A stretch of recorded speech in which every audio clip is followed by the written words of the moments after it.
नमस्कार दोस्तों। आज हम डिस्कस करने जा रहे हैं सीस्वीप का चैप्टर नंबर 4, जिसका नाम है डिस्ट्रक्टिव एग्जामिनेशन। अभी तक हमने क्या किया? अभी तक हमने typical duty of building inspector के बारे में पूरा डेप्थ में गए। उसके बाद टर्म्स एंड डेफिनेशन में बिल्डिंग कैसे होता है, बिल्डिंग का क्या ज़रूरत है, वो सब के बारे में, उसका फिगर के साथ हीट अफेक्टेड जोन कहाँ पे आता है, वो सब चीज़ के बारे में हम डेप्थ में गए।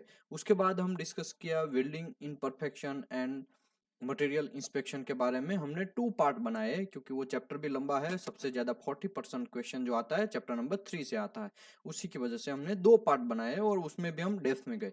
आज हम डिस्कस करने जा रहे हैं डिस्ट्रक्टिव एग्जामिनेशन। डिस्ट्रक्टिव एग्जामिनेशन के बारे में हम डिस्कस करने जा रहे हैं। तो उसमें जनरली क्या होता है डिस्ट्रक्टिव एग्जामिनेशन में, कैसा उसका डायमेंशन होता है, वो लैब के अंदर कैसे परफॉर्म किया जाता है, वो सब चीज के बारे में हम डेप्थ में जाएंगे। सबसे पहले यूरोपियन स्टैंडर्ड जो है उसमें हम क्या करते हैं, विजुअल एग्जामिनेशन करते हैं टेस्ट कूपन का, उसके बाद में नॉन डिस्ट्रक्टिव एग्जामिनेशन करते हैं, उसके बाद में डिस्ट्रक्टिव एग्जामिनेशन का एंट्री होता है। और वो कहाँ होता है? डब्ल्यूपीएस में और वेल्डर क्वालिफिकेशन में, दोनों में हमको करना पड़ता है। ठीक है, the test are called destructive examination because weld joint is destroyed when the various type of test piece are taken from it।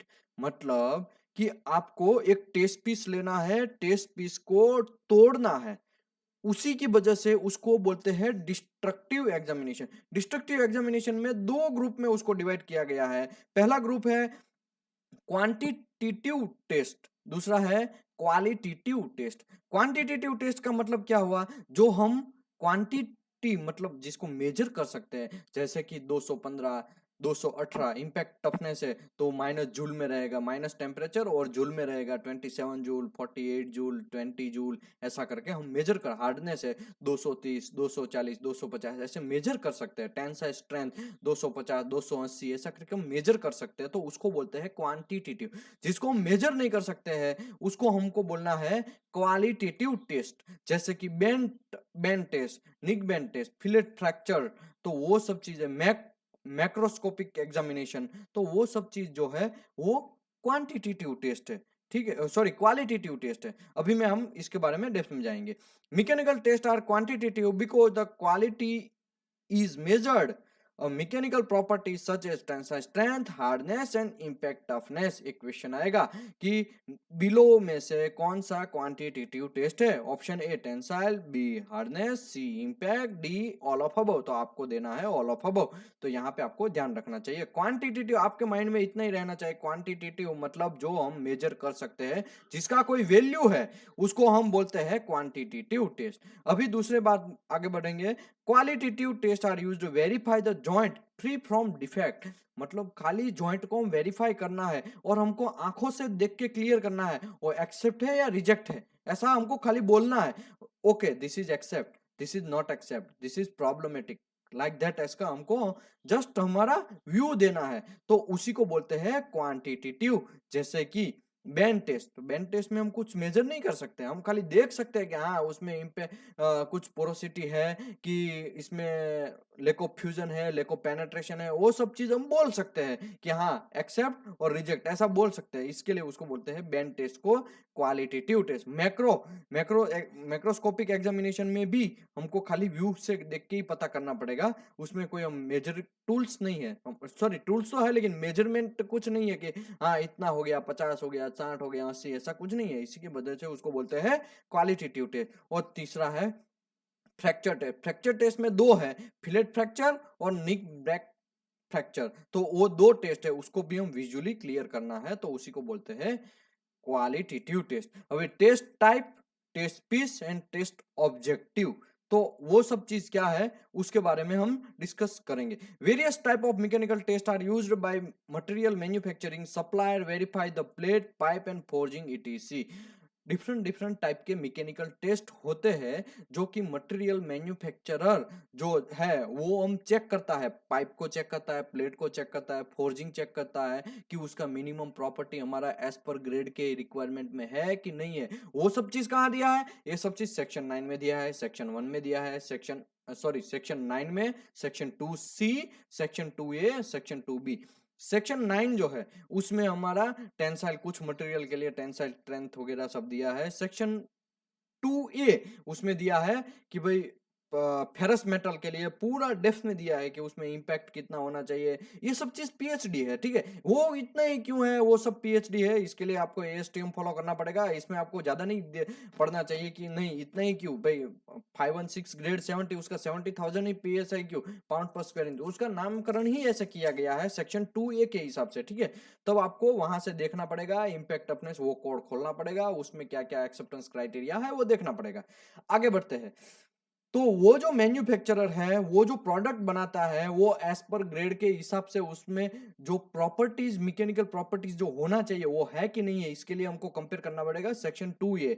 Section 2A में हम देखना पड़ेगा कि हाँ भाई ये ग्रेड का 70,000 पाउंड पर स्क्वायर इंच ये मटेरियल का टेंसाइल स्ट्रेंथ है, तो एक्चुअली में कितना चाहिए, तो वो हमको सेक्शन 2A खोलना पड़ेगा और उसमें वो ग्रेड में जाना पड़ेगा और उसके टेबल नंबर जो दिए हैं वो टेबल में चेक करना पड़ेगा और आपको पता चलेगा वो इसके हिसाब से।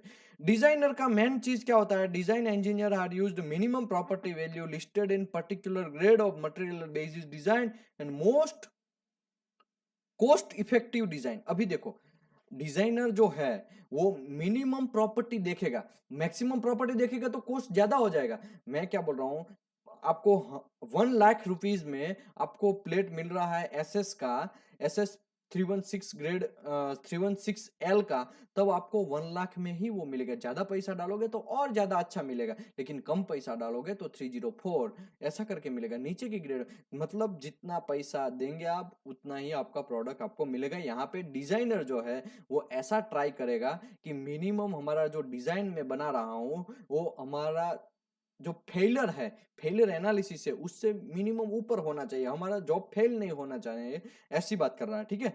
तो वो कॉस्ट इफेक्टिव भी होना चाहिए। अगर मैं 50 जनरली मैं आपको बात कर रहा हूँ 50 kg है, 50 kg पर सेमी स्क्वायर का हमको प्रेशर वाला प्लेट चाहिए, ठीक है, हाइड्रो प्रेशर वाला, और मैं ले लेगा 100 और 1000 PSI केजी पर सेमी स्क्वायर वाला, तो पैसा उसमें ज्यादा जाएगा, फर्क कुछ नहीं पड़ेगा, आपका मटेरियल तो चलेगा ही लेकिन आपको ज्यादा कॉस्ट देना पड़ेगा। इसके लिए डिजाइनर क्या करता है, मिनिमम सिलेक्शन करेगा, मिनिमम जितना रिक्वायरमेंट है उसके हिसाब से सिलेक्शन करेगा तो उसको कॉस्ट भी बच जाएगा। Design are based on assumption and well joint and property that are worst of the base metal. Design जो है वो एजम्पशन के हिसाब से और उसके प्रॉपर्टी के हिसाब से, बेस मेटल का जो प्रॉपर्टी है उसके हिसाब से हम उसमें डिजाइनर आगे बढ़ता है। ओके आगे बढ़ते हैं। The quantitative mean mechanical test, quantitative mechanical test carried out the welding procedure specification indent and demonstrate the joint property satisfy design requirement। मतलब WPS हम बनाते हैं या फिर आप वेल्डर क्वालिफिकेशन करते हैं तो उस टाइम पे हमको जितना डिस्ट्रक्टिव एग्जामिनेशन में जितना प्रॉपर्टी चाहिए उतना प्रॉपर्टी डिजाइन के हिसाब से होना चाहिए, उतना सेटिस्फेक्शन होना चाहिए। अगर उससे उससे पहले कट गया, एग्जाम्पल के तौर पे मैं टेंसाइल स्ट्रेंथ मुझे 230 चाहिए लेकिन वो साला 220 में ही टूट गया तो प्रॉब्लम है, वो नहीं चलेगा हमारा, ठीक है, ऐसा मैं बोलना चाहता हूं यहाँ पे। आगे बढ़ते हैं। Emphasis of following subsection is the destructive examination test method widely used in weld joint. Weld joint के अंदर वाइडली यूज होता है बिलो जो हम डिस्कस करने जा रहे हैं वो सब। Transverse tensile strength, transverse tensile strength के बारे में हम बात कर रहे हैं अभी। टेस्ट ऑब्जेक्टिव तो उसका तो यहाँ पे नाम ही पता दे, ऑब्जेक्टिव उसका एक सिंपल है कि भाई हमारा जो रिक्वायरमेंट है टेंसाइल स्ट्रेंथ जो हमारा बेस मेटल का या वेल्ड मेटल का जितना चाहिए उससे ज्यादा रहना चाहिए, उससे कम रहेगा तो प्रॉब्लम है, यही यहाँ पर ऑब्जेक्टिव है। Weld procedure qualification test always required the transverse tensile strength in shown the strength of joint specification design criteria। Design criteria जो है हमारा वो हमारा टेंसाइल स्ट्रेंथ जो है उसके हिसाब से आना चाहिए WPS के बाद। WPS में हम जब ट्रांसवर्स टेंसाइल स्ट्रेंथ कंपलसरी जब करते हैं उस टाइम पे हमको सेटिस्फेक्शन डिजाइन क्राइटेरिया के हिसाब से हमको रिजल्ट मिलना चाहिए। तो वो टेस्ट कैसे परफॉर्म करेंगे उसके बारे में हम डिस्कस कर रहे हैं। टेस्ट स्पेसिमेन, टेस्ट स्पेसिमेन में क्या करेंगे, transverse tensile test is typically type of specified by European welding standard is shown in below। European welding standard जो है EN 895 उसके हिसाब से हमको आगे बढ़ना चाहिए। जो लोग यूरोपियन स्टैंडर्ड में काम करते हैं, देखो अभी यहाँ पे ये हम क्यों बात कर रहे हैं यूरोपियन स्टैंडर्ड का, क्योंकि जो लोग सिर्फ 3.1 का एग्जाम दे रहे हैं, जो 1.5 लाख इंडियन मनी यूज कर रहे हैं, जो 1.5 लाख इंडियन रुपीज दे रहे हैं, वो सीस्विप 3.1 उसको सर्टिफिकेट मिलेगा। सीस्विप 3.1 जो सर्टिफिकेट मिलने के बाद उसको गल्फ कंट्रीज में ज़्यादा जॉब का चांसेस बढ़ जाएगा, उसका कंपटीशन कम हो जाएगा। अगर दूसरी कोई अपनी रिक्वायर्ड कंट्री है उसमें भी अगर काम करना है तो कंपटीशन कम हो गया, उसका सैलरी स्केल भी बढ़ जाएगा। तो लोग जनरली अभी, पहले क्या था, एक टाइम था, आज से 4 से 5 साल पहले का एक टाइम था कि एनडीटी लेवल 2 चाहिए। अभी ऐसा नहीं है, अभी क्वालिटी इंस्पेक्टर है तो मोस्टली एवरेज आपको सीस्विप 3.1 चाहिए। अगर नहीं है तो कोई ऐसा टेंशन लेने की बात नहीं है, अब बड़ी पोजीशन पे पहुंच गए तो कोई प्रॉब्लम नहीं है। लेकिन जो लोग फ्रेशर है, जो लोग 5 से 8 साल के बीच में है, उसको अगर जॉब चाहिए तो वो सीस्विप 3.1 अगर रहेगा, वेल्डिंग का रिक्वायरमेंट रहेगा तो अच्छा है। ठीक है, आगे बढ़ते हैं।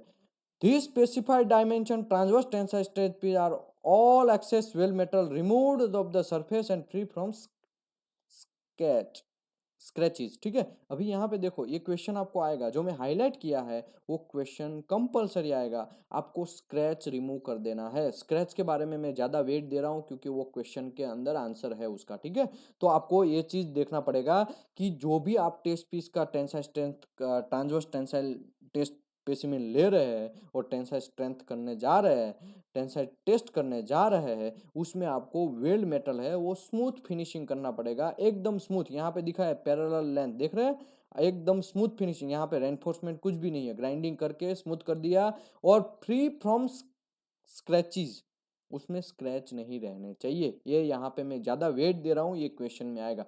ऑल एक्सेस वेल्ड मेटल आपको रिमूव कर देना है टेस्ट पीस का। और टेस्ट पीस कैसे लेना है, देखिए ये टेस्ट पीस है, यहाँ वेल्ड मेटल लिखा है, यहाँ हीट अफेक्टेड जोन लिखा है, ऐसा वेल्डिंग मारा है। ठीक है, और उसमें से टेस्ट पीस कैसे काटना है, यहाँ पे पैरेलल लेंथ में देखिए, यहाँ पे क्लियर दिखाया है कि कैसे उसको काटना चाहिए, उसके हिसाब से आपको काटना है। लेंथ विथ डायमेंशन वो आगे आएगा, मैं समझाएगा। Test piece may be machined and represent the full thickness of the joint। देखो फुल थिकनेस को प्रेजेंट करता है। यहाँ पे आपको फिर थोड़ा काट के ज्यादा लेके वेल्ड मेटल को रिमूव करके फिर ऐसा नहीं करना, आपको खाली एक्सेस वेल्ड मेटल ही रिमूव करना है। वो ज्यादा रिमूव करके फिर डीप में चले जाएंगे और आपका वेल्डिंग कम हो जाएगा, वैसा आपको नहीं करना है। अब एक्चुअली ये वेल्ड मेटल को प्रेजेंट करता है, तो मिनिमम जो वेल्ड मेटल है स्मूथ वाला उतना तो चाहिए ही चाहिए। ठीक है, but for the very thick joint it may be necessary to several transverse. अगर थिक जॉइंट है तो ज्यादा आपको टेंसाइल स्ट्रेंथ का टेस्ट पीस लेना पड़ेगा और उसको आपको टेस्ट मेथड पे यूज करना पड़ेगा और टेस्टिंग करना पड़ेगा ज्यादा टेस्ट पीस का। ठीक है, आगे बढ़ते हैं। Test method, test specimen are accurately measured before testing. आपको सबसे पहले टेस्ट स्पेसिमेन को प्रॉपर तरीके से मेजर करना है वर्नियर कैलिपर्स से। यहाँ पे मैं वर्नियर कैलिपर्स क्लियर बोल रहा हूँ क्योंकि यहाँ पे एग्जैक्ट डायमेंशन आपको चाहिए, डायमेंशन लेंथ विड्थ हाइट कितना है वो एग्जैक्ट एक्यूरेटली मेजर करना चाहिए। क्योंकि जब आप उसमें लोड लगाएंगे, उसके जो के अंदर पकड़ेंगे और उसको टेंसाइल स्ट्रेंथ मशीन में खींचेंगे, तब यहाँ पे डायमेंशन प्लस और माइनस होंगे, तो हम मेजर कर सकते हैं एक्चुअली कि पहले कितना था और बाद में कितना आया। वो आगे आएगा, मैं अभी समझाएगा, लेकिन यहाँ पे क्लियर वर्ड है accurately measure before testing. Testing होने से पहले आपको टेस्ट स्पेसिमेन को प्रॉपर तरीके से मेजर करना है। Specimen are fitted into the jaws of the tensile strength machine. Tensile strength machine में ये जो टेस्ट पीस ऊपर मैं दिखा रहा हूं, यहाँ पे दिखाया है, उसको आपको जो के अंदर प्रॉपर तरीके से फिटअप कर देना है। यहाँ पे रेडियस थोड़ा थोड़ा दिख रहा है, देख रहे हैं, चारों साइड रेडियस दिख रहा है, वहां पे जो के अंदर फिट कर देना है और फिर आपको उसमें लोड लगाना स्टार्ट करना है। Subjected to the continuous increasing the tensile force and the specimen fracture. तो आपको फिर धीरे धीरे वो लोड बढ़ाते जाना है। यहाँ पे डिजिटल मीटर भी अभी लेटेस्ट टेंसाइल टेस्ट मशीन भी आ गए है, उसमें आप जो के अंदर फिट कर देंगे, फिर धीरे धीरे वेट बढ़ा जो लोड बढ़ाते जाएंगे और धीरे धीरे वो खींचता जाएगा और कभी ना कभी वो बेल्ट मेटल में से टूटेगा। तो वो आगे आएगा, मैं समझाएगा कैसे होगा, क्या होगा, वो सब चीज जोग में कैसे फिटअप करना है वो आगे आएगा, अभी मैं बताता हूँ। The tensile strength Rm is calculated divide the maximum load of the cross section of the test specimen measured before testing। Tensile strength Rm is equal to force upon area। इसका मतलब ये हुआ। ठीक है, test is intended of the tensile strength joint and thereby show the basis for design and base metal property remain valid criteria. ठीक है, अभी ये सब ठीक है, यहाँ पे तो हमको डिज़ाइन के हिसाब से होना चाहिए, उसका एक्सेप्टेंस क्राइटेरिया क्या होना चाहिए, फिर हम वो जो कैसे फिटअप करेंगे, क्या करेंगे, उसके बारे में हम डिस्कस करेंगे। पहले हम यहाँ पे देख लेते हैं, if the test specimen break in weld metal, weld metal में से अगर टूटता है, उसमें एनविल में हमने पकड़ा, पकड़ने के बाद उसको खींचा, दोनों जैसे कि हम टेंसाइल लोड लगाते हैं, दोनों साइड से टेस्ट पीस को खींचेंगे, खींचने के बाद अगर वेल्ड मेटल में से टूटा तो बेस मेटल का जो टेंसाइल स्ट्रेंथ है उससे ज़्यादा या उसके उसका जो एग्जांपल के तौर पे 230 बेस मेटल का टेंसाइल स्ट्रेंथ है तो मिनिमम 230 से टूटना चाहिए, उससे कम टूटा तो प्रॉब्लम है, वो हम एक्सेप्ट नहीं ले सकते हैं। अगर ज़्यादा टूटा तो कोई प्रॉब्लम नहीं, 240 पे टूटा, 250 पे टूटा तो वेल एंड गुड, कोई प्रॉब्लम नहीं, लेकिन 230 का हमारा मिनिमम रिक्वायरमेंट था और 229 पे टूटा तो दिस इज द प्रॉब्लम, तो हम उसको एक्सेप्ट नहीं करना है। ठीक है, वो बेस मेटल का जो ग्रेड के हिसाब से हमको सेक्शन 2A के ये में देखना है और उसका टेंसाइल स्ट्रेंथ कितना है उसके हिसाब से हमको आगे बढ़ना है। ओके, यहाँ पे मैं थिकनेस की बात करता हूँ। थिकनेस जो है कितना भी हो, टेंसाइल स्ट्रेंथ जितना होता है मटेरियल का उतना ही होता है। ठीक है, उसमें कोई फर्क नहीं पड़ता। किसी ने मुझे एक क्वेश्चन पूछा था कि भाई मेरा 50 थिकनेस है और एक 100 थिकनेस है तो दोनों में टेंसाइल स्ट्रेंथ में कोई फर्क पड़ेगा? तो ऑब्वियसली उसमें जो रिक्वायरमेंट है एज पर कोड, लेकिन उसका डायमेंशन चेंज हो जाएगा, लेकिन आपको एज पर कोड रिक्वायरमेंट है वही आपको मिलेगा, उसमें ज़्यादा प्लस और माइनस दोनों में फर्क नहीं होगा। ठीक है, आगे बढ़ सेक्शन जो 9 है उसमें पूरा डेप्थ में दिखाया है कि आपको 95% minimum base metal, weld metal base metal में से अगर टूटा तो बेस मेटल या वेल्ड फ्यूजन लाइन से टूटा, फ्यूजन जोन से टूटा तो आपको 95% तक एक्सेप्ट, मतलब 5%, 95 प्लस 5 मतलब 100 हो गया, तो 5% तक आप नीचे जा सकते हैं। मतलब आप 200 हुआ, 200 आपको मिनिमम चाहिए एग्जांपल के तौर पे, और फ्यूजन लाइन से बेस में आपका वो जो टेंसाइल स्ट्रेंथ पीस टूटा तो आपको 200 में से 5 प्लस 5 10, मतलब आपका 190 तक चलेगा, 191 तक भी चलेगा, लेकिन 189 नहीं चलेगा। ठीक है, यहाँ पे ये चीज आपको देखना है। ऑल वेल्ड टेंसाइल स्ट्रेंथ आप देख रहे हैं, यहाँ पे एक टेस्ट पीस बनाया है, उसमें ओल्ड वेल्ड पूरा वेल्डिंग का टेंसाइल स्ट्रेंथ हमको चेक करना है, तो कैसे करना चाहिए? ये जो ऊपर जो वाला हमने डिस्कस किया हो ट्रांसवर्स टेंसाइल स्ट्रेंथ के बारे में डिस्कस किया, अभी हम ऑल वेल्ड पूरा का पूरा वेल्डिंग कवर कर रहे हैं। यहाँ पे देखिए थोड़ा ही हमने वेल्डिंग कवर किया था, देख रहे हैं यहाँ फिगर में, यहाँ पे हमने एक साइड ही कवर किया था, यहाँ पे अभी हम नीचे की जो बात कर रहे हैं वो पूरा का पूरा वेल्ड मेटल जो है वो हम इसमें कवर करेंगे। देखिए यहाँ पे हमने टेस्ट की गेज लेंथ है, यहाँ पे गेज लेंथ दिखाया है, और फिर हमारा मिनिमम पैरेलल लेंथ है, फिर रेडियस यहाँ पे है, फिर क्रॉस सेक्शन एरिया हमको मेजर करना है, डायमीटर ऑफ ये जो हमारा पीस है उसका भी हमको मेजर करना है। टेस्ट स्पेसिमेन जो है 100% हमको स्मूथ रखना है, उसमें स्क्रैचेस नहीं होने चाहिए, और टेस्ट पीस हमको जनरली लगा देना है जो के अंदर, जो वेल्डिंग मशीन है उसके जो के अंदर। फिर अभी मैं ये ग्राफ समझाने जा रहा हूँ, अभी ध्यान से सुनिए, बहुत इंपॉर्टेंट है। सबसे पहले एक लकड़ी की मैं एग्जांपल ले रहा हूँ, टेस्ट मेथड कैसे टेस्ट मेथड होता है उसको। एक लकड़ी है, ठीक है, एक लकड़ी को मैं दो हाथों से बैंड करते जा रहा हूँ, बैंड करते जा रहा हूँ।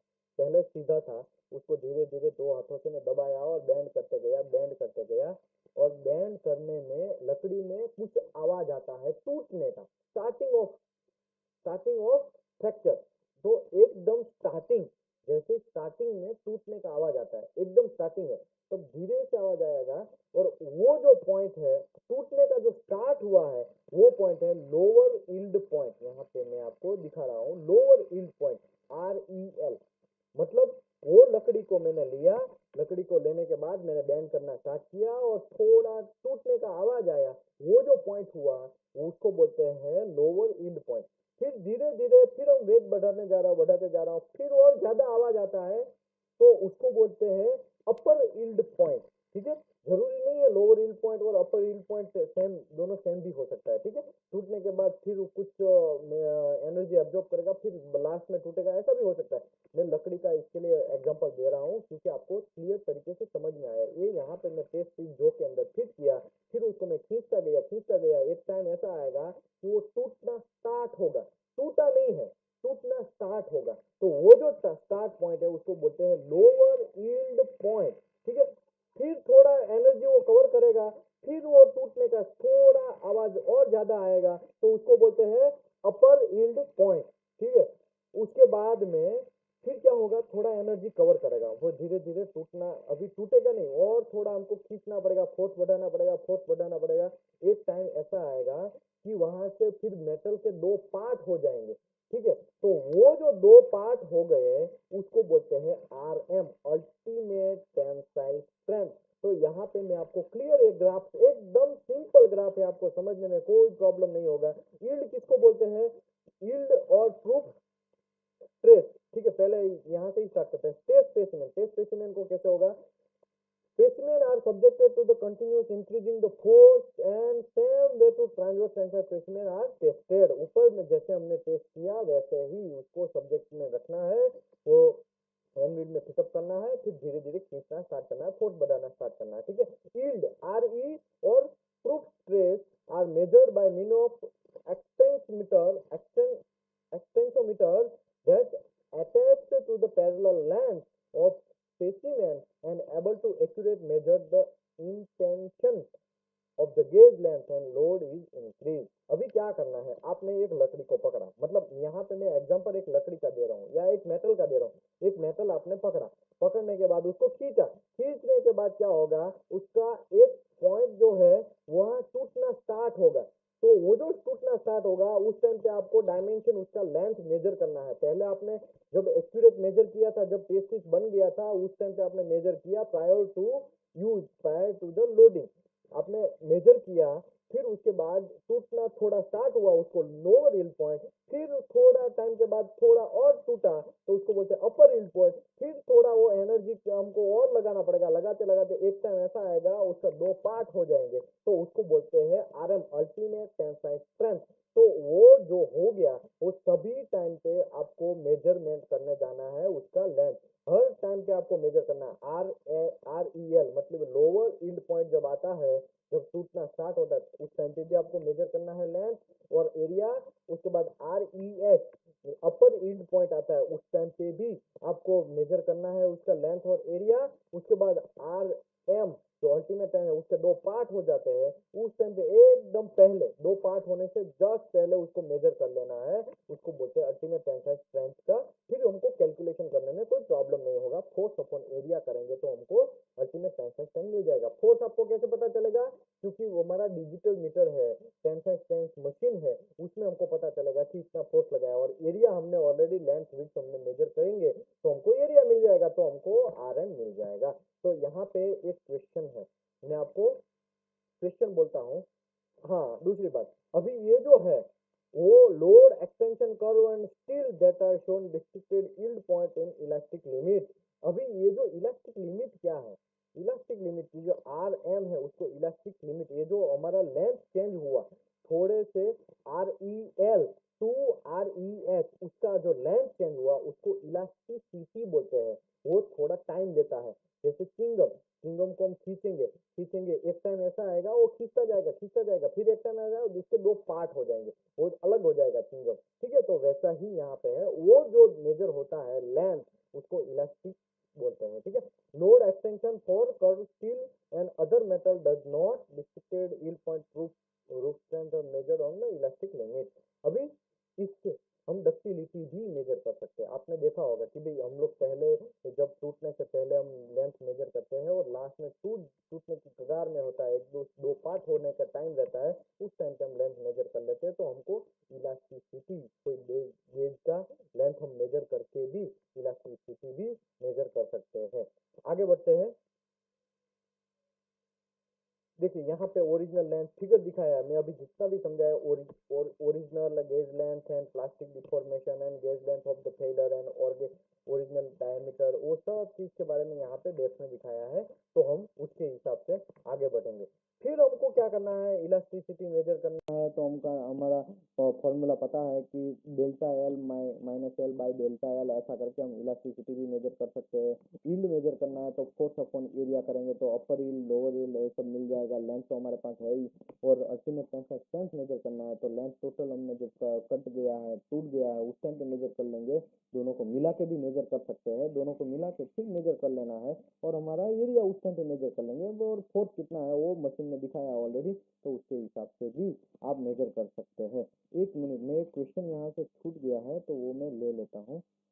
एक क्वेश्चन है यहाँ पे, टेंसाइल स्ट्रेंथ की वजह से हम क्या क्या चेक कर सकते हैं। तो आपको डक्टिलिटी भी मेजर कर सकते हैं, इलास्टिसिटी भी मेजर कर सकते हैं, मटेरियल का यील्ड भी चेक कर सकते हैं, और प्रूफ स्ट्रेस भी मेजर कर सकते हैं। तो आपको ये सब चीज आंसर देना है, ठीक है। आपको एक क्वेश्चन आएगा तो ऑल ऑफ अबव भी आपको आंसर देना पड़ेगा। आगे बढ़ते हैं।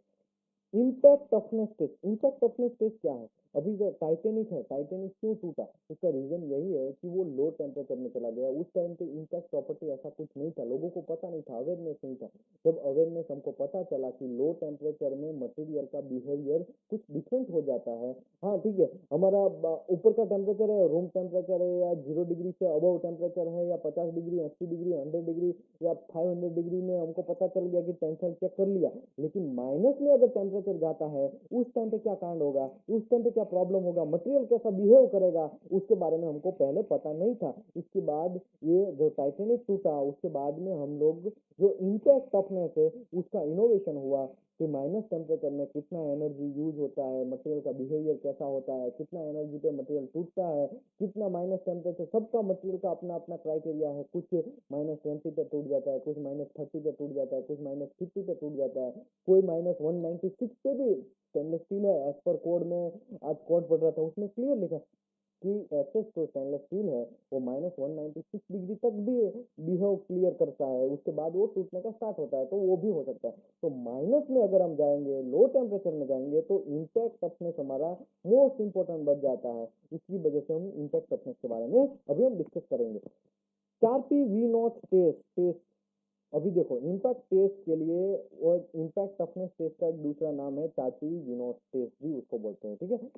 This have become a internationally accepted method. ये जो है, ये 4P-V0 टेस्ट है, वो इंटरनेशनली एक्सेप्टेड मेथड है, वो बहुत फेमस मेथड है 4P-V0 टेस्ट, ठीक है। आगे आएगा, मैं बताएगा। Method assigning the resistance of the brittle fracture bye the measuring the energy of initial of the dropping and crack from the sharp notch and standard size of specimen subjected to the impact load। impact load में हम डालेंगे, जब minus temperature में हमारा temperature जाएगा, तब beige metal जो है, हमारा वेल्ड मेटल है, वो ब्रिटल फ्रैक्चर होना स्टार्ट होगा, क्योंकि उसका वहां पे बिहेवियर चेंज होता है मटेरियल का। और वो जो ब्रिटल फ्रैक्चर होगा, वो एनर्जी को हम मेजर करेंगे कि कितने -डिग्री पे हो गया और कितना एनर्जी पे गया, वो मेजर करके हम इम्पैक्ट टफनेस मेजर कर सकते हैं, ठीक है।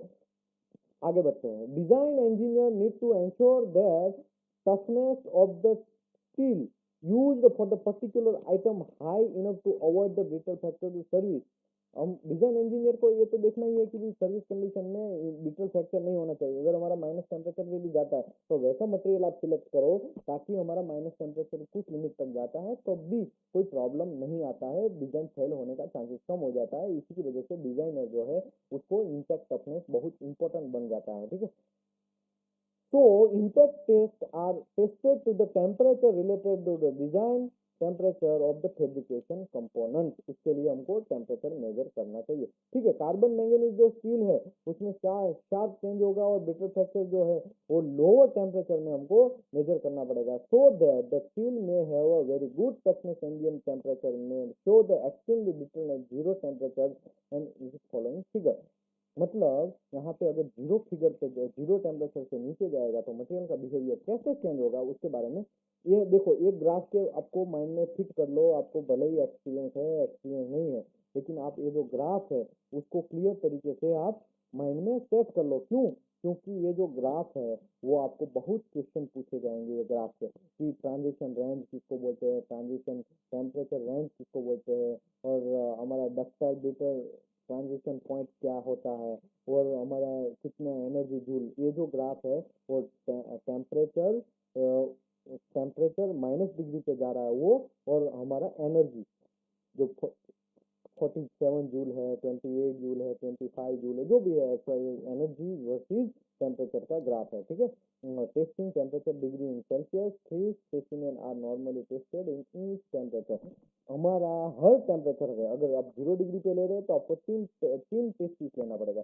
-10 डिग्री पे ले रहे हैं तो 3 टेस्ट पीस, -20 पे तो तीन टेस्ट पीस। यहाँ पे क्लियर लिखा है, देखिए, 3 स्पेसिमेन आर नॉर्मली टेस्टेड और एट ईच टेम्परेचर। एक क्वेश्चन आएगा, ठीक है, आपको घुमाने का कोशिश क्वेश्चन कि भाई हमारा हर टेम्परेचर में मैं एक टेस्ट पीस लेगा तो चलेगा कि नहीं चलेगा, तो आपको क्लियर आंसर देना है नो, नॉट एक्सेप्टेड, बिकॉज हर टेम्परेचर पे आपको 3 स्पेसिमेन लेना है। ठीक है, यहाँ पे क्लियर दिखाया। The transition temperature is defined in temperature and Midway between the upper shelf and the lower shelf brittle transmission and -20 degree. अभी ठीक है, मैं अभी ये ग्राफ समझाता हूँ। सबसे पहले आपने एक टेस्ट पीस लिया, टेस्ट पीस लेने के बाद उसका डायमेंशन, लेंथ, विड्थ सब आपने मेजर कर लिया। उसके बाद उसका टेम्परेचर माइनस करना है। वो एक इमर्शन चैम्बर होगा या फिर आपके पास जो भी है फ्रीजर रहेगा, जो भी XYZ, आपको पहले 0 डिग्री करना है 3 पीस, फिर उसको लेना है, फिर एनविल में फिटअप करना है। ठीक है, ये एनविल भी दिखा देता हूँ यहाँ पे, ये एनविल है। ठीक है, ये यहाँ पे एनविल दिखाया है। मैं आपको जल्दी जल्दी बोल देता हूँ क्योंकि वीडियो फिर लेंथ में बढ़ जाएगा, इसकी वजह से मैं अभी जल्दी बोल देता हूँ कि अब सबसे पहले आपको टेस्ट पीस लेना है। टेस्ट पीस को आपको माइनस टेम्परेचर करना है। माइनस टेम्परेचर करने के बाद फिर एनविल में रखना है, फिर मारना है। टूटा तो ठीक है, फिर 3 बार तोड़ना है और 3 पीस लेके फिर तोड़ना है। नहीं टूटा तो वो एक पॉइंट मेजर कर लेना है कि हाँ इतना एनर्जी पे भी हमारा टेस्ट पीस नहीं टूटा। ठीक है, फिर आपको माइनस और टेम्परेचर -10 डिग्री जाना है, उसका टेस्ट पीस फिर रखना है एनविल में, फिर मारना है, फिर नहीं टूटा तो वो टेम्परेचर मेजर कर लेना, कितना एनर्जी पे भी नहीं टूटा वो मेजर कर लेना।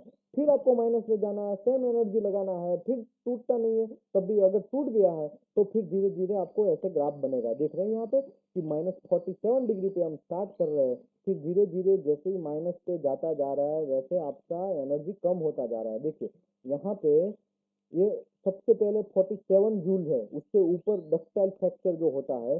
डक्टाइल फ्रैक्चर क्या, देखो मैं आपको एक चीज बोल देता हूँ, brittle fracture increase, ductile fracture decrease. ये आपको क्वेश्चन आ सकता है। Ductility increase, ductile fracture decrease, ductility increase, ductile brittle decrease. ठीक है, ये आपको याद रखना पड़ेगा। ब्रिटलनेस कम होगा, डक्टाइल बढ़ेगा, डक्टाइल बढ़ेगा तो ब्रिटलनेस उसके हिसाब से कम होता जाएगा, और ब्रिटलनेस ज्यादा होगा तो डक्टाइल फ्रैक्चर भी कम होगा।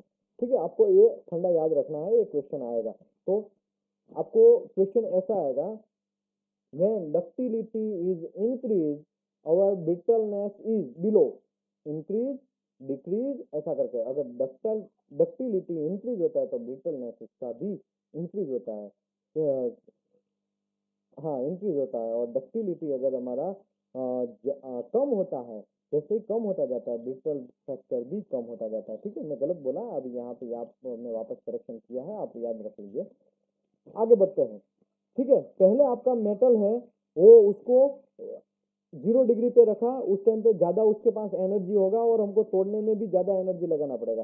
फिर माइनस पे लेके गए, माइनस पे लेके गए, माइनस पे लेके गए, फिर -40 तक लेके गए, तो अब देखो यहाँ पे एनर्जी कम होता जा रहा है। देख रहे हो 27 जूल आ गया, -30 पे भी 27 जूल आ गया है। मैं यहाँ पे हाईलाइट कर रहा हूँ, शायद लोगों को दिख रहा होगा कि भाई -30 पे -28 जूल आ गया। तो आप देखिए टेम्परेचर कम होता जाता है, माइनस में जाता है, वैसे आपका एनर्जी कम होना स्टार्ट होता है। तो यहाँ पे ये चीज भी आपको एक गौर करने की बात है, तो आपको ये देखना पड़ेगा। आगे बढ़ते हैं। वो एनविल में आपने फिटअप किया, एनविल में फिटअप करने के बाद तोड़ा, फिर आप धीरे धीरे एक टाइम ऐसा आएगा कि उसके 2 पार्ट हो जाएंगे। ब्रिटल फ्रैक्चर जो लोग 3.2 का एग्जाम दे रहे हैं, 3.1 के बाद 3.2 का एग्जाम जो लोग देते हैं, उसको ये ज्यादा ब्रिटल फ्रैक्चर प्रैक्टिकल आएगा। ब्रिटल फ्रैक्चर करके आपको एक टेस्ट शीट दे दिया जाएगा, उसका ग्राफ ड्रॉ करना रहेगा आपको। ग्राफ ड्रॉ करने के बाद उसके ऊपर पूरा ब्रीफली डिस्कस करना पड़ेगा, और राइटिंग में डिस्कस करना पड़ेगा थियोरेटिकली कि भाई दिस इज ब्रिटल फ्रैक्चर कैसा बिहेव करता है, कौन से मेटर में कितना टेम्परेचर पे आपका ब्रिटल फ्रैक्चर बिहेव किया, और -डिग्री में कितना गया, और उसका कितना जूल यूज करना पड़ा, वो सब चीज के बारे में आपको डेप्थ में जाना पड़ेगा। ठीक है, अगर 3.2 का एग्जाम दे रहे हैं तो। अभी टेस्ट पीस कैसे बनाना है, टेस्ट पीस का यहाँ पे दिखाया है 55 mm का लेंथ है, और उसमें वी बनाया है 45 डिग्री का, और उसका mm है 0.25 mm का उसका लेंथ है। ठीक है, यहाँ पे ग्रू बनाया है, और 10 mm विड्थ और लेंथ वो सब दिखाया है यहाँ पे, उसके हिसाब से आपको टेस्ट पीस बनाना पड़ेगा। फ्यूजन लाइन है +2 mm, ये जो यहाँ पे दिखा है फ्यूजन लाइन है, उसका +2 लेंगे तो थोड़ा और ज्यादा जाएंगे, +5 लेंगे तो और थोड़ा ज्यादा जाएंगे, ऐसा करके जनरली वेल मेटल में से ज्यादा टूटने का चांसेस रहता है ब्रिटल फ्रैक्चर। ठीक है, ब्रिटल फ्रैक्चर वहां से होने का चांसेस रहता है। अभी दूसरी बात, मैं आपको इसमें भले ही नहीं लिखा है लेकिन मैं एक चीज बोल देता हूँ, जब आप टेम्परेचर कम होते जाएगा आपका मेटल का, आप मेटल का कम टेम्परेचर करके फिर मेटल का उसमें क्या होगा, जब आपका पार्टिकल साइज है वो बड़ा होता जाएगा, मेटल टेम्परेचर कम होता जाएगा, माइनस में जाता जाएगा, वैसे पार्टिकल साइज वो बड़ा बड़ा होता जाएगा। बड़ा बड़ा होने की वजह से उसके बीच में दो दो जो दो दो पार्टिकल है उसके बीच में गैप बढ़ जाएगा, और गैप बढ़ जाएगा तो फिर उसका फोर्स कम हो जाएगा, फोर्स कम होगा तो फिर मतलब बॉन्ड कम हो जाएगा, बॉन्ड अगर लोअर हो जाएगा तो जल्दी से टूटेगा। इसी की वजह से लो टेम्परेचर में कम एनर्जी यूज करना पड़ता है मेटल को तोड़ने के लिए। तो वो हो गया ब्रिटल फ्रैक्चर का बिहेवियर ऑफ मटेरियल। तो मटेरियल का बिहेवियर हो गया। हैमर से भी कोई कोई लोग हैमर से भी यूज करते हैं, तो वहां पे भी लिखा है कि कोई कोई हैमर यूज करता है, कोई पॉइंटर यूज करते हैं, तो उसके हिसाब से भी आप कर सकते हैं। यहाँ पे टेस्ट की क्लियर दिखाया है, एकदम सिंपल है, कोई ज्यादा इसमें हार्ड हॉर्ड नहीं है। माइनस आपको एक चीज याद रखना है कि आपको टेम्परेचर माइनस रखना है, आप तुरंत माइनस 10 डिग्री माइनस रखना है। फिर आप एक इमर्सन टैंक जो है उसमें आपका पीस है उसको रखेंगे, फिर उसका -10 डिग्री आ जाएगा, फिर तुरंत लेके तुरंत लगाना है, फिर आप 5-10 मिनट कर देंगे तो टेम्परेचर फॉल हो जाएगा, तो प्रॉब्लम हो जाएगा। तो ऐसा नहीं करना चाहिए आपको। जनरली -डिग्री पे अगर बिहेवियर आपको देखना है तब आपको जनरली आपका जो मेटल है उसको माइनस ही रखना चाहिए, तो उसके हिसाब से आपको आगे बढ़ना चाहिए। ओके, अभी ये बात हो गया हमारा इम्पैक्ट टफनेस का। लेकिन उससे हम देखिए, हमने टेंसाइल स्ट्रेंथ देखा था, उसमें डक्टिलिटी भी चेक कर सकते हैं, यील्ड भी चेक कर सकते हैं, इलास्टिसिटी चेक कर सकते हैं, ये सब चेक करते हैं। लेकिन ब्रिटल फ्रैक्चर हम चेक करते हैं, ब्रिटल टेस्ट करते हैं। ब्रिटल फ्रैक्चर में हम लोग ज्यादातर हम यहाँ पे लेटरल एक्सपांशन भी हम इंस्पेक्शन कर सकते हैं। आपको क्वेश्चन आएगा, ठीक है, ये आपको याद रखना है कि भाई ब्रिटल फ्रैक्चर में हम लेटरल एक्सपांशन, तो देखो हैमर मारा लेकिन मटेरियल टूटा नहीं, तो मटेरियल टूटा नहीं तो थोड़ा कम हो जा उसका जो यहाँ पे हैमरिंग इफेक्ट की वजह से या एनविल की इफेक्ट की वजह से थोड़ा अंदर चला जाएगा, तो उसको बोलते हैं ए एंड बी, उसको बोलते हैं लेटरल एक्सपांशन, वो थोड़ा दब गया वहां से, ठीक है, और दूसरी साइड से बाहर निकल गया, तो उसी को बोलते हैं लेटरल एक्सपांशन। कितना हुआ वो भी आपको मेजर करना चाहिए। और जनरली सेक्शन 2 आप देखेंगे तो इम्पैक्ट टफनेस के साइड में थोड़ा लेटरल एक्सपांशन भी दिया है, टेंसाइल स्ट्रेंथ के बगल में यील्ड भी दिया है, ठीक है, तो वो सब चीज आपको एलोंगेशन भी वहां पे दिया गया है। आगे बढ़ते हैं, acceptance criteria. Each test result is recorded and average value calculated in, देखो अभी 3 टेस्ट पीस, हर टेम्परेचर में आपने बोला कि 3 टेस्ट पीस लेना है, तो तीनों का अलग अलग बिहेवियर हुआ, तो उसमें कौन सा लेना है, तो तीनों में से जो एवरेज जो वैल्यू रहता है वही हमको लेना है, जूल और टेम्परेचर का, कि भाई एवरेज मुझे 28 जूल यूज करना पड़ा यार, एवरेज मुझे पहले 28 बीच में 30 उसके बाद 32, तो आपको एवरेज जो 30 होता है वो यूज है, मतलब आपका एनर्जी वो गिना जाएगा 30, एवरेज जो है 30 वही गिना जाएगा। मेरा कहने का यहाँ पे मतलब ये तीनों का आपको एवरेज लेना है, हर टेस्ट पीस हर टेम्परेचर का एवरेज लेना है, ठीक है। The value of compare this specified by the application standard and client establish whether the specified requirement has been meet, client का अगर कोई अलग रिक्वायरमेंट है उसके हिसाब से भी आपसे बढ़ना पड़ेगा। After the impact testing, examination of the test specimen provide the additional information about their toughness characteristics and may be added to the test report. आपको टेस्ट रिपोर्ट में भी कुछ एक्स्ट्रा जो कैरेक्टरिस्टिक है वो भी ऐड करना है, जैसे कि इम्पैक्ट टफनेस के बाद examination of test provide the additional information, toughness characteristic उसका, फिर उसका लेटरल एक्सपेंशन, फिर उसका बिहेवियर, फिर कभी कभी उसका स्मूथनेस कैसा हुआ है, अगर आपका टेस्ट टूटा तो टूटने के बाद वो कैसा स्मूथ ग्राइंड है, वो सॉरी स्मूथ है, या फिर वो थोड़ा टेढ़ा मेढ़ा है, और उसका क्रैकिंग प्रॉपर हुआ है कि नहीं हुआ है, एकदम क्लियर तरीके से विजिबल है, और उसके अंदर भी पपड़ी के साथ भी टूटा है कि नहीं, वो सब चीज आपको टेस्ट रिपोर्ट में लिखना है, ठीक है। आगे बढ़ते हैं, percentage crystallinity, crystallinity okay, crystallinity okay, the percentage of the fracture phase of the crystallinity appearance with the indented brittle fracture 100% indicate complete brittle fracture, क्रिस्टलिटी उसका प्रॉपर है तब हमको 100% ब्रिटल फ्रैक्चर बिहेव उसका पता चलेगा। ये क्रिस्टलिटी क्रिस्टलाइन आपको ये याद रखना है, क्वेश्चन में आएगा, ठीक है। Lateral expansion, lateral the increase the width of the back of the specimen behind behind the notch or indicate behind the larger of the value long tough turn off the specimen. तो ये आपको यहाँ पे lateral expansion भी major करना है। ये जो है यहाँ पे लेटरल एक्सपेंशन है वो मेजर टेप से या वर्नियर कैलिपर से आपको इजीली पता चल जाएगा। तो आपको यहाँ पे ज्यादा टेंशन लेने की जरूरत नहीं है, ठीक है। वर्नियर कैलिपर से यूज करो और तुरंत आप मेजर करो और लेटरल एक्सपेंशन आपको पता चल जाएगा। The specimen that exhibits the extreme brittleness will show the clean break। देखो clean break आपका वर्ड यहाँ पे है, वो क्वेश्चन में घुमा के आपको पूछ सकता है। clean break होता है और both have the specimen having complete fracture phase and little or no lateral और नो लेटरल एक्सपेंशन। मतलब अगर क्लीन टूटता है तो उसमें लेटरल एक्सपेंशन आपको देखने को नहीं मिलेगा। एकदम से टूट जाता है तो उसमें लेटरल एक्सपेंशन आपको नहीं मिलेगा देखने को, ठीक है। यही यहाँ पे कहना चाहता है। The specimen that exhibit the very good toughness will show the small degree of crack extension. एकदम अच्छा सा टफनेस है वो कैसे हमको पता है, एकदम शार्प रहेगा, शार्प क्रैक रहेगा और एकदम स्मॉल और शार्प क्रैक रहेगा, उससे हमको पता चल जाएगा। और high value of lateral expansion without fracture with high value of lateral expansion इसमें ज्यादातर नहीं होगा और तुरंत टूटेगा तो उसको बोलते हैं गुड बिहेवियर ऑफ टफनेस। मतलब वो जो पॉइंट है वहां पे आपका जो मटेरियल का टफनेस वैल्यू है वो लिमिट वाला है कि -30 डिग्री पे तुरंत टूट गया तो -30 डिग्री वो मटेरियल आपका काम करेगा, -31 पे वो काम नहीं करेगा, ठीक है। वहां पे एक क्लियर बात होता है, ऐसा होना चाहिए। वो एक्चुअली एएसटीएम आप ब्रिटलनेस का आप देखेंगे तब भी उसमें आपको डेप्थ में ज्यादा पता चलेगा।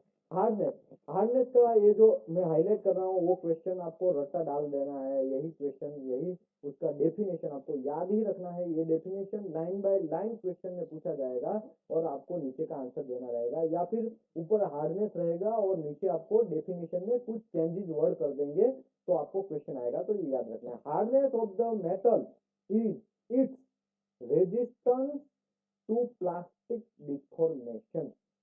रेजिस्टेंस टू प्लास्टिक डिफॉर्मेशन ये आपको याद ही रखना है। आपको याद रहता है तब भी ठीक है, नहीं रहता है तब भी ठीक है, आपको रट्टा मार देना है, ठीक है। ये क्वेश्चन आपको पूछेगा ही, आपको ये डेफिनेशन पूरा ऊपर दिया जाएगा और नीचे में आंसर दिया जाएगा। ऑल ऑफ द अबव भी आ सकता है, नॉट एक्सेप्ट भी आ सकता है और हार्डनेस टेस्ट में भी कोई भी क्वेश्चन आंसर आ सकता है। तो ये आपको यही क्वेश्चन पूछा जाएगा तो आपको याद रखना है।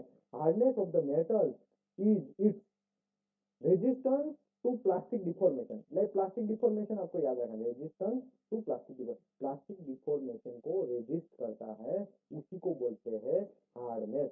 This is determined by the measuring the resistance indentation by the particular type of indenter. यहाँ पे 3 टाइप के इंडेंटर है, वो आगे आएगा तो मैं बताएगा। और 3 टाइप के हमारे हार्डनेस के टेस्टिंग मेथड है, ठीक है। और Steel weldment hardness above the certain maximum may be susceptible to crack either during the fabrication in service and welding procedure for efficient testing, and certain still applicable requirement of the hardness surveyor ensure that there are no region at maximum specific hardness।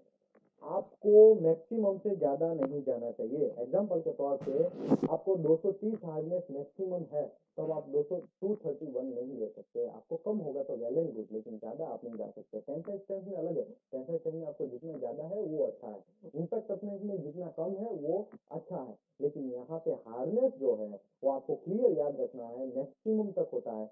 Minimum well and good, maximum से भी ज्यादा होगा तो वो not acceptable. 250 आपको बोला गया कि हार्डनेस पीएस का 250 रखना है तो आप 251 नहीं ले सकते, 252 नहीं ले सकते, 300 नहीं ले सकते, आप 249 तक 250 तक ही एक्सेप्ट कर सकते हैं। आपको ये याद रखना है। Specimen prepare the microscopic examination and can be used for the taking a hardness measurement various position of the weldment and refer the hardness surveyor। Hardness survey, okay. 3 type के हार्डनेस टेस्ट है, vicar hardness, Rockwell hardness और brainer hardness. Vicar hardness में क्या होता है, use the square base diamond pyramid indenter. Square base diamond pyramid indenter होगा, उसी को विकर हार्डनेस में यूज किया जाएगा और उसको बोलते हैं विकर हार्डनेस। रॉकवेल हार्डनेस में use diamond cone indenter steel ball. Cone indenter आगे या पेन जो हमारा है, हमारा बॉल पेन है उसके आगे जो पॉइंट रहता है राउंड वाला, तो वैसे वो बॉल इंडेंटर होगा तो उसको बोलते हैं रॉकवेल हार्डनेस। ब्रिटल हार्डनेस में बॉल इंडेंटर होगा, ओके, आगे आएगा तो मैं समझाएगा, लेकिन अभी यहाँ पे 3 टाइप के हार्डनेस है, विकर हार्डनेस, लोकल हार्डनेस और मिनरल हार्डनेस है।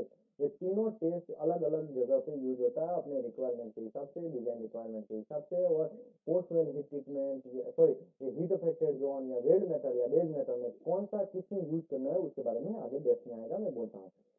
The hardness value being given by the size of the indenter produced under the standard load, and smaller indenter is harder the metal. अगर small indenter पड़ा तो metal जो है harder हो गया, ज्यादा पड़ा तो बहुत अच्छा है। तो hardness value being given the size of the indenter produce under the standard load, हमको स्टैंडर्ड लोड अप्लाई करना है, ठीक है। Smaller indenter harder the metal, अगर स्मॉल उसमें इम्प्रेशन आया, यहाँ पे देखिए ये जो है स्मॉल इम्प्रेशन आया तो वो मटेरियल है वो हार्ड है, अगर ज्यादा आया तो वो मटेरियल गुड है, हार्डनेस उसका ज्यादा है। अगर स्मॉल आया तो हार्डनेस उसका कम है, यहाँ पे ये आपको चीज याद रखना पड़ेगा, ठीक है।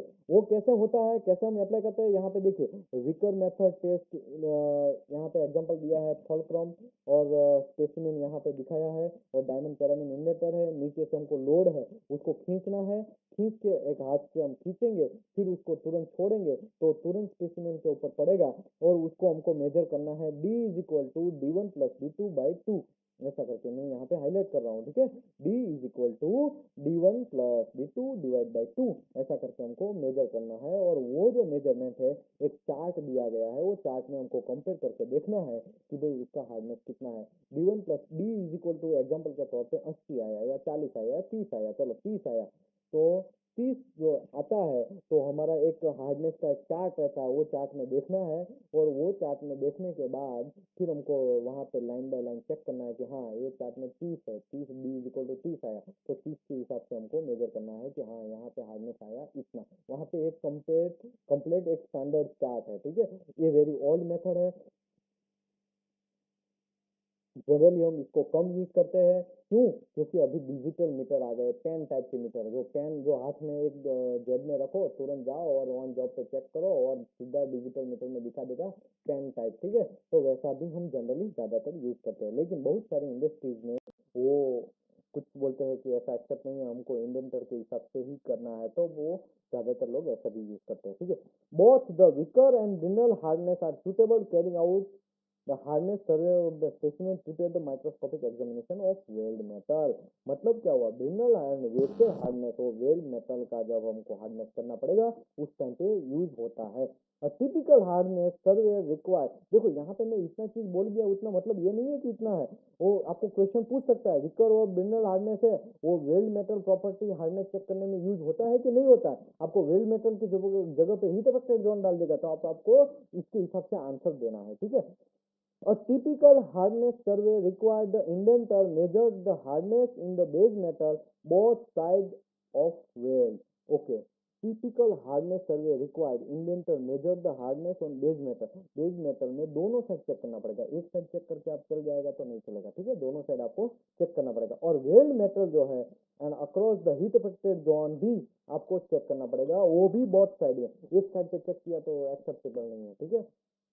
हाँ, एक बात अलग है कि आपका पाइप का साइज स्मॉल है तो फिर आप दोनों साइड चेक कर लेंगे, पॉसिबल नहीं है एक साइड, तो वो एक अलग मैटर है कि आपको ज्यादा स्टेप लेना पड़ेगा, ज्यादा जगह पे आपको चेक करना पड़ेगा, वो मैटर अलग है, ठीक है। यहाँ पे बेस मेटल का अगर आप चेक करते हैं तो आप प्लेट है तो दोनों साइड चेक करना चाहिए, और बेस मेटल में भी और हमारा वेल्ड मेटल में भी, अगर आप वेल्ड मेटल का चेक करें तो वेल्ड मेटल का भी और हीट अफेक्टेड जोन का भी, ऐसा करके बहुत साइड में चेक करना चाहिए, एक ही साइड से चेक करना नहीं चाहिए, तो हमको जनरली गलत भी इंफॉर्मेशन मिल सकता है इसके वजह से।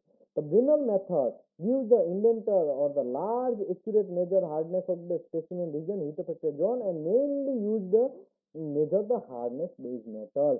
देखो Brinell hardness metal Brinell method है और हीट अफेक्टेड जोन में मेनली यूज होता है, देख रहे हैं यहाँ पे heat affected zone and mainly used to measure the hardness of base metal। तो ब्रिनल हार्डनेस यहाँ पे हीट अफेक्टेड जोन का भी आप कर सकते हैं और बेस मेटल का भी कर सकते हैं, वेल्ड मेटल के लिए जनरली विकर हार्डनेस यूज होता है, ठीक है। तो आपको अपने रिक्वायरमेंट के हिसाब से आपको आगे बढ़ना पड़ेगा। Vicker hardness shown is below typical hardness survey of the weaker hardness indenter below. देखिए यहाँ पे ऐसे ऐसे पॉइंट, ये सब किसी को, जो लोग को एक्सपीरियंस है उसको ज्यादा माइंड में सेटअप हो जाएगा कि हाँ हार्डनेस ऐसे होता है, 10 टाइप हार्डनेस होता है तो उसमें ऐसे ऐसे आते हैं, और उसके लिए उसके एक कॉइन टाइप का एक उसके अलग से कैलिब्रेशन के लिए एक सिंबल रहता है, सॉरी मेटल रहता है। अगर एसएस का है तो एसएस का, सीएस का है तो सीएस का, उसमें कैलिब्रेशन करने के लिए उसमें पहले मारना है, फिर हमको चेक करना है। उसमें फिक्स रहता है कि हार्डनेस उसका 250, तो उसमें मेजर करेंगे, कैलिब्रेशन किया 250 आया तो हमारा वो मशीन ओके है, उसके बाद बेस मेटल में करना चाहिए। ठीक है, ऐसा करना चाहिए। अभी मैं आगे बोलता हूँ कि hardness value shown in below example के साथ 240 HV10 लिखा, इसका मतलब हो गया हार्डनेस उसका 240 है, विकर मेथड उसमें वी हार्डनेस 240 एच मतलब 240 उसका हार्डनेस, वी का मतलब विकर, और 10 का मतलब है उसका indented load, 10 kg indenter load. ठीक है, ऐसा मतलब हुआ। 22HRC इसका मतलब हार्डनेस उसका 22 हुआ, रॉकवेल 22H उसका मतलब 22 हार्डनेस हुआ, आर का मतलब रॉकवेल मेथड यूज किया, और सी का मतलब है डायमंड कॉर्न इंडेंटर स्केल, सी का यूज हुआ। ठीक है, स्केल बी, स्केल डी ऐसा करके अलग अलग होता है, तो वो हो गया 238F बी वी, तो 238 हार्डनेस हो गया, बी का मतलब ब्रिनल मेथड हो उसमें यूज किया, और डब्ल्यू का मतलब हो गया टंगस्टन बॉल इंडेंटर जो है उसमें यूज किया गया। सीटीओडी, सीटीओडी का आपको नाम याद रखना है, और मैं हाईलाइट कर रहा हूँ, यही एक फंडा याद रखना है आपको, यही क्वेश्चन आएगा। ठीक है, crack tip opening displacement CTOD testing, तो आपको ये सीटीओडी का नाम फुल नेम याद रखो। What is the CTOD, what is the CTOD testing use, which inspection we are use CTOD test, तो हमको इम्पैक्ट टफनेस के लिए हम फ्रैक्चर टेस्ट, फ्रैक्चर टफनेस के लिए हम जनरली सीटीओडी मेथड का यूज कर रहे हैं। ठीक है, इसमें मैं ज्यादा ये यहाँ पे ज्यादा फेमिलियर मेथड नहीं है, ज्यादा यूज होता नहीं है, लेकिन आपको उसका नाम खाली याद रखना चाहिए, और ये मैं पूरा डेस्क में नहीं करवाएगा, ऊपर चली बात करेगा। ठीक है, आगे चार्टी Vinos test testing enables engineer to make the judgment about the risk of the water fracture occurring the steel, but CTOD test measure the material property of the fracture toughness। अभी तक हमने क्या किया, वो जो हुआ वो वेल्ड मेटल का था, लेकिन अब सीटीओडी हो बेस मेटल के लिए जनरली मटेरियल प्रॉपर्टी चेक करने के लिए हम लोगों को सीटीओडी मेथड यूज होता है। सीटीओडी मेथड का आपको नाम याद रखना है, मैं हाईलाइट किया उतना पूरा वर्ड बाय वर्ड याद रखना है, गोखना है तो गोख डालना है, याद नहीं भी रखता है फिर भी आपको याद रखना है, कैसे भी करके वो क्वेश्चन आपको आएगा। सीटीओडी में क्या होता है, एक टेस्ट पीस लिया जाता है, टेस्ट पीस के एकदम सेंटर में हमारा एक वी वी बनाया जाता है, नॉच बनाया जाता है, उसमें एक डिस्प्लेसमेंट वी ये डिस्प्लेसमेंट सीटीओडी स्पेसिमेन में क्लिप होता है, वो क्लिप डालना है, फिर उस क्लिप को लोड बढ़ा बढ़ा के उसको बड़ा करना है, जैसे ही बड़ा होता जाएगा वैसे वो क्रैक होने का चांसेस है, वो क्रैक हो जाएगा, और ये जो टेम्परेचर है उसका माइनस में रखना चाहिए। ठीक है, और जो टेस्ट पीस है उसका टेम्परेचर माइनस में रखना चाहिए, तो उसी के हिसाब से हमारा बेस मेटल का हमारा होगा सीटीओडी टेस्ट। सीटीओडी मतलब क्रैक टिप ओपनिंग डिस्प्लेसमेंट। ठीक है, ये आपको फंडा याद रखना है। क्रैक, एक मिनट में निकाल देता हूँ वापस, क्रैक टिप ओपनिंग डिस्प्लेसमेंट ये आपको याद रखना है, मैं हाईलाइट किया वो भी याद रखना है, वो क्वेश्चन में आपको आएगा। ठीक है, पूरा का पूरा ये लाइन बाय लाइन लिखा रहेगा, नीचे का ऑप्शन रहेगा, ऑप्शन में रहेगा फ्रैक्चर टेस्ट, या आपको ऐसा पूछा जाएगा fracture what is the fracture toughness we are checking, फिर उसमें एक पूरा लाइन दे दिया जाएगा, और उसमें आपको कुछ वर्ड चेंज किए जाएंगे, मे बी, शेल बी, या बट की जगह सॉरी मेजर्ड मटेरियल प्रॉपर्टी, उसकी जगह मेजर्ड हार्डनेस प्रॉपर्टी, ऐसा करके लिख दिया जाएगा, तो आपको उसके हिसाब से आंसर देना है। ये लाइन बाय लाइन याद ही रखना है, उसमें आपके पास कोई ऑप्शन नहीं है। बैंड टेस्ट, चार टाइप के बैंड टेस्ट होते हैं, मैं आपको बैंड टेस्ट के बारे में बोल देता हूँ। बैंड टेस्ट जनरली डब्ल्यूपीएस में भी यूज होता है, डब्ल्यूपीएस इंस्पेक्शन में भी, और हमारा वेल्डर जो है उसका इंस्पेक्शन करना है, टेस्ट उसका वेल्ड टेस्ट कूपन का, तो उस टाइम पे भी बैंड टेस्ट यूज होता है। Bend test are routinely taken from the welding procedure qualification test and sometime welder qualification test, मतलब डब्ल्यूपीएस के लिए भी और वेल्डर के लिए भी यूज होता है bend test. Subjective specimen are bending and simple method are verifying along that there are no significant flow on the joint and some of the degree of the ductility also demonstrate। तो आपको bend test का question आएगा, उसमें आपको ductility भी band test के हिसाब से आपको चेक कर सकते हैं, और आपको विजुअली इसको क्लियर करना है। ठीक है, इसमें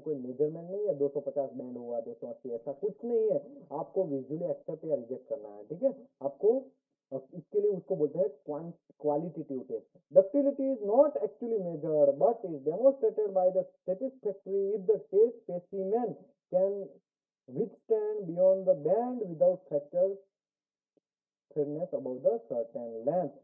तो अब आपको ये चीज याद रखना पड़ेगा, बैंड टेस्ट जनरली हमको क्लियर इंस्पेक्शन करना चाहिए। ओके, अभी हम आगे बढ़ते हैं। टेस्ट स्पेसिमेन, टेस्ट स्पेसिमेन कितने टाइप, देखो फेस बैंड भी होता है, रूट बैंड भी होता है, साइड बैंड भी होता है, लॉन्जिट्यूडनल बैंड भी होता है, ठीक है। फेस बैंड है अब weld metal up to 12 mm तक यूज होता है और आउटसाइड ऑफ बैंड रखना है। रूट बैंड में up to 12 mm, side bend में 10 to 12 mm तक और एग्जैक्ट 12 mm तक करना है तो लॉन्जिट्यूडनल टेस्ट करना चाहिए। उसके बारे में सभी के बारे में डेफिनेट जाएगा। देखो पहला है तो रूट बैंड, रूट बैंड है तो रूट को नीचे रखना है, फिर उसको फॉर्मर है ऊपर से फोर्स देना है और रूट टूटेगा तो उसको बोलते हैं रूट बैंड। फेस बैंड जो है उसको ऊपर से फेस नीचे रखना है और ऊपर रूट रखना है और उसके ऊपर फेस को तोड़ना है तो वो जो फेस के ऊपर कंप्रेशन टेंसाइल लोड रहेगा और जो ऊपर रूट है उसके ऊपर कंप्रेशन लोड रहेगा। ये भी क्वेश्चन आज से आने का चांसेस है। देखो सबसे पहला रूट बैंड की मैं बात कर रहा हूँ। रूट बैंड सबसे पहला फिगर है यहाँ पे, जो पहला लिखा है रूट बैंड का, उसी की मैं बात कर रहा हूँ। रूट बैंड में क्या होता है, ठीक है।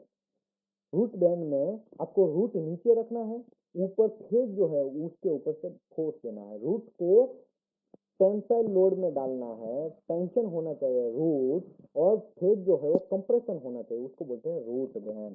फेस बैंड में फेस जो है वो टेंसाइल में रहेगा और रूट है वो कंप्रेशन में रहेगा। और साइड बैंड में हमको वेल्ड टेस्ट पीस को जनरली फुल तोड़ना है और उसके हिसाब से उसको फिटअप करके इसको बोलते हैं फॉर्मर के अंदर फिटअप करना है। फॉर्मर का डाया वगैरह कितना रखना है वो सब चीज एएसटीएम में भी दिया है, यहाँ पे भी दिया है, ठीक है।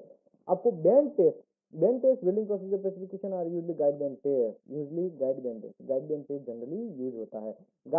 Guided means that are strain impressed, guide मतलब ऊपर से जो हम फोर्स करते हैं गाइड बैंड से, नीचे दो गाइड रखते हैं और ऊपर से फोर्स करते हैं, उसी को गाइड बैंड के हिसाब से आगे बढ़ना है फॉर्मर लगा के, ठीक है। Diameter of the former use the particular test of the specimen in the cord given, cord के अंदर दिया गया है, having been determined by the type of the material, testing ductility that are expected of the heat affected post well heat treatment, ठीक है। उसके हिसाब से diameter of the former is used to express multiple of the specimen thickness of the carbon manganese 40। ये देखो एक question आएगा आपको याद रखना है ये क्वेश्चन।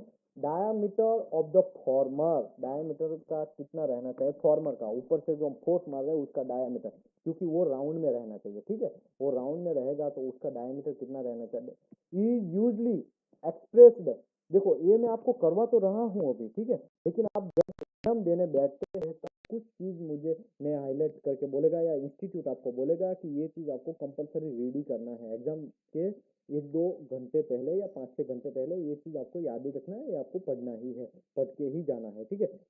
ये जो मैं हाईलाइट किया वो क्वेश्चन आपको आएगा कि diameter of the former is usually expressed multiple of the specimen thickness, multiple of specimen thickness multiple रहेगा उस टाइम पे।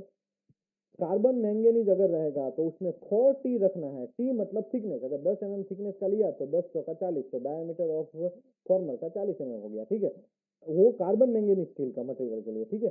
Tension ductility radius former greater than 10T और मैक्सिमम आपको 10T तक जाना है। Carbon manganese steel it is typically 40, but for material that are lower tensile ductility, जिसका कम है उसका radius of former may be greater than 10T, greater than 10T, 10T से भी आप ज्यादा रख सकते हैं जिसका डक्टिलिटी कम है, ठीक है। क्योंकि डक्टिलिटी जिसका कम है उसमें हमको ज्यादा फोर्स लगाना पड़ेगा, सॉरी हाँ ज्यादा फोर्स लगाना पड़ेगा। डक्टिलिटी में क्या होता है, डक्टिलिटी मतलब सिंगम टाइप, सिंगम है वो ज्यादा डक्टाइल है, ठीक है। एग्जाम्पल के तौर पर उसको हम फॉर्मर अगर छोटा रखेंगे तो वो अंदर दब जाएगा, फिर तो हमको प्रॉब्लम हो जाएगा, वो ऊपर से दोनों साइड से टच हो जाएगा। जैसे ही बैंड करेंगे एक लकड़ी को हम तोड़ेंगे एकदम फुल, अगर वो एकदम सीधा काटा हुआ लकड़ी है, जमीन से काट के सीधा तुरंत हमने पेड़ को काट दिया फिर वो लकड़ी को ऐसा दबाएंगे तो एकदम सीधा वो एकदम टच हो जाएगा, वो टूटेगा नहीं। अगर वो थोड़ा और वो हो जाता है तो टूटने का चांसेस ज्यादा है, ज्यादातर वो रहेगा।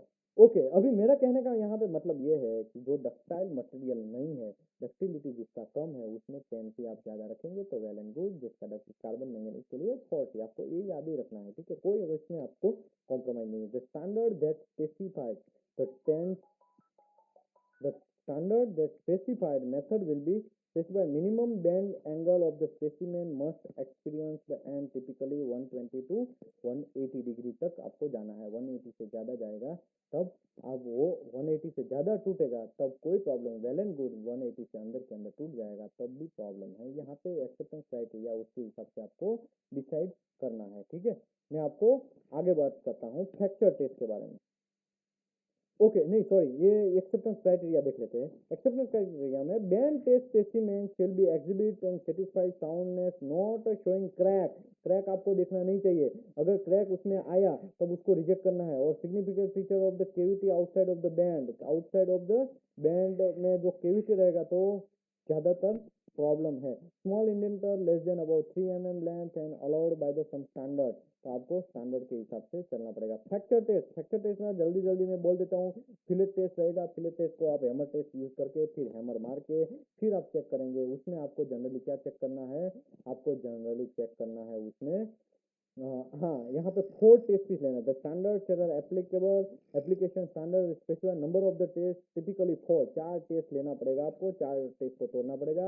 हैमर से तोड़ो या ऊपर से फोर्स लगा के तोड़ो, उसके हिसाब से तोड़ने के बाद आपको उसमें लेक ऑफ पेनिट्रेशन नहीं होना चाहिए, लेक ऑफ फ्यूजन नहीं होना चाहिए। यहाँ पे देखिए क्लियर लिखा है the standard of the welder qualification, the application standard specified the application criteria imperfection, lack of penetration into the root of the joint on solid inclusion of the porosity, solid inclusion भी नहीं होना चाहिए and porosity भी नहीं होना चाहिए, तो उसी को हम एक्सेप्ट करना है, उसके बाद हमको रिजेक्ट करना है, ठीक है। ऐसा हैमर टेस्ट, फ्रैक्चर टेस्ट को बोलते हैं कि हमको हैमर से तोड़ना है। हम जनरली इसको लैब में डालने का कोई जरूरत नहीं है, हम ऑन जॉब पे भी इसको हैमर मार मार के तोड़ सकते हैं, ठीक है। उसमें हमको देख लेना है कि बेस मेटल में से टूटा या वेल मेटल में से टूटा, अगर तब हमको देखना है कि लेक ऑफ फ्यूजन यहाँ पे प्रॉब्लमेटिक है कि नहीं है, लेक ऑफ पेनिट्रेशन का तो कोई मसला नहीं है, या फिर हमारा पोरोसिटी अंदर है तो दिखता है कि नहीं दिखता है, कोई पोरोसिटी इंक्रीज होता है ओपन होता है, या फिर हम वो भी देख सकते हैं कि वहाँ पे क्रैक आया है कि नहीं आया है, वो भी हमको चेक करना है।